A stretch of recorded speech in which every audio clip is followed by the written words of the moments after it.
essa notícia, muita gente está preocupada, com medo de vacinar as crianças. E agora? Será que eu posso mandar vacinar o meu filhinho? Será que não é melhor ficar sem a vacina? A repórter Juliana Rodrigues com imagens de Alex Silva, agora ao vivo. Vamos conversar com o especialista para trazer mais informações para a gente.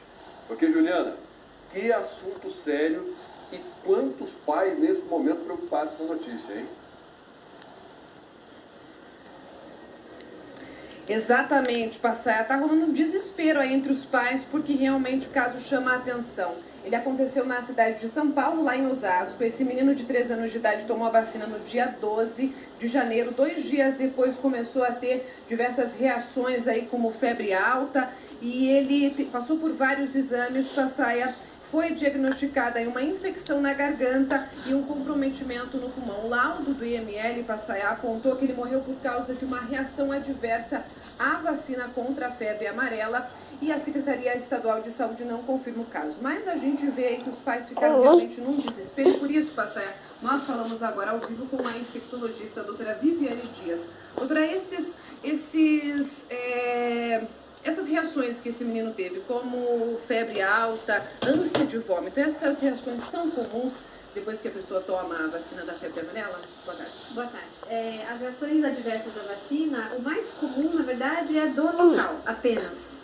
Eventualmente, em alguns casos, pode ter febre baixa, dor muscular, bem menos. E raramente você vai ter eventos adversos mais graves. São coisas bem raras de acontecer, que é o fato da vacina, às vezes, mimetizar uma própria doença da febre amarela, já que a gente está falando de uma vacina de vírus vivo atenuado. Então, eventualmente, podem ter complicações tanto no sistema nervoso central, quanto nos órgãos do corpo, como se fosse realmente uma doença da febre amarela. A indicação, doutora, para as pessoas que estão aí realmente preocupadas em tomar ou não a vacina, qual é a melhor indicação? As pessoas devem prestar atenção em relação à indicação da vacina. A faixa etária seria de 9 meses a 59 anos, que é o recomendado, mas para as pessoas que estão nas áreas de risco. E o que a gente diria que é áreas de risco? Áreas próximas a essas áreas que possa ter a epizootia, ou seja, a doença na área silvestre, porque a doença não está na área de cidade, ela está na área de silvestre, na área que não é do mosquito Aedes, né, é do outro tipo de mosquito. Então, áreas que são recomendadas, mas mais longe da cidade, mais áreas que são rurais, silvestres, perto de mata, ou pessoas onde está acontecendo doença nessas áreas, né, ou que precisem eventualmente de um certificado internacional para comprovar que fez a vacina. Mas pessoas que moram, por exemplo, em Curitiba, né, que é o nosso caso aqui, não é necessário tomar vacina. Para a cidade de Curitiba, a gente não tem a doença acontecendo aqui, então não precisa ficar realmente preocupado, ansioso, querendo correr logo a vacina. Em caso de dúvida, sempre procurar tirar as suas dúvidas com o seu médico, para realmente tentar colocar aquilo que realmente é indicado para tomar a vacina. Só um minutinho, doutora. O Passaia tem uma pergunta para fazer para a gente, Passaia. Se está com alguma dúvida também, Passaia, pode falar que eu repasso aqui para a doutora. Preocupado aqui pelo seguinte, a doutora está falando para a gente que não existe ainda essa doença em Curitiba. Nós tivemos em São Paulo casos de pessoas que morreram, de animais que morreram. Aí tem gente que está assim, muito preocupada que a doença chegue aqui à capital. A doutora acabou de falar que ela não aconselha a vacina agora, porque a doença ainda não chegou aqui. Mas e se chegar? Chegar vai ser de repente, entendeu? Então, se o pai estiver interessado em vacinar a criança, vamos deixar claro para os pais aqui, qual que é a preocupação que os pais devem ter em aplicar a vacina nas crianças e mesmo assim não correr o mesmo risco desse menininho que perdeu a vida? Doutora Passaia está fazendo uma pergunta aqui para a gente. A doutora disse que a doença, por enquanto, não está aqui na nossa região, mas se ela chegar, e aí um conselho para os pais que realmente estão preocupados, vacina, não vacina, porque para ela ter uma reação precisa tomar antecipadamente, é isso?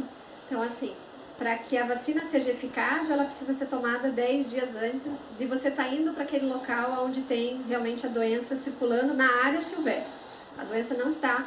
Desde 1942 não tem epidemia da febre amarela na cidade. A gente tem visto a doença acontecer na área silvestre, é outro tipo de mosquito, é uma outra situação. Então essa preocupação da doença estar na cidade, apesar de existir as condições, não é o que está acontecendo agora. essa vacinação que está sendo indicada é para as áreas que estão acontecendo doenças ao redor da cidade. Então, não que a gente tenha que se preocupar de sair vacinando aqui para a região urbana. Isso não deve acontecer. A gente tem que ficar tranquilo nesse sentido, porque a histeria, né, a ansiedade nesse momento pode provocar mais danos. Então, tem que prestar bem atenção e realmente ver a condição. Se eu estou na cidade, mesmo estou indo para São Paulo, né, um exemplo, mas eu vou para São Paulo, para a Avenida Paulista, talvez não seja necessário tomar vacina, mas eu vou para uma área ao redor da cidade, para a área de mata, fazer trilha e aquela coisa de cachoeira e tal, aí talvez valha a pena realmente considerar a vacina. Fora da faixa etária, sempre considerar com a opinião médica, porque pessoas acima de 59 anos, por exemplo, pode ter mais evento adverso, tá? Okay. Muito obrigada pelas suas informações, doutora. Passar então, fica esclarecida aí um pouco mais sobre essa questão que realmente gerou preocupação aí. Eu volto com você aí no estúdio. Ok, obrigado, Juliana. A doutora, ela esclareceu que você vai tomar a vacina se você for próximo a uma região de risco. Agora, eu não vou arriscar a vida da minha filha. Eu não vou arriscar a minha própria vida. Então, se você tem um filho, pensa assim também, porque é uma decisão sua. Se você também acha que tem que proteger a sua criança, se você for para São Paulo e quer vacinar, procura o médico primeiro. Ó, doutor, vem cá, vou dar uma vacina aqui para minha filha. Fica de olho. Se tiver alguma reação, eu quero que o senhor resolva o problema. O que acontece com a criança que morreu é que os pais deram uma vacina no posto, depois foram procurar ajuda em outro hospital, e os médicos desse outro hospital não acreditaram que fosse uma reação contra a vacina, e até as informações ficaram certinhas, infelizmente a criança morreu. É o Tribuna tentando esclarecer, porque eu sou pai, eu sei o quanto a gente se preocupa com os nossos filhos. Olha um vídeo que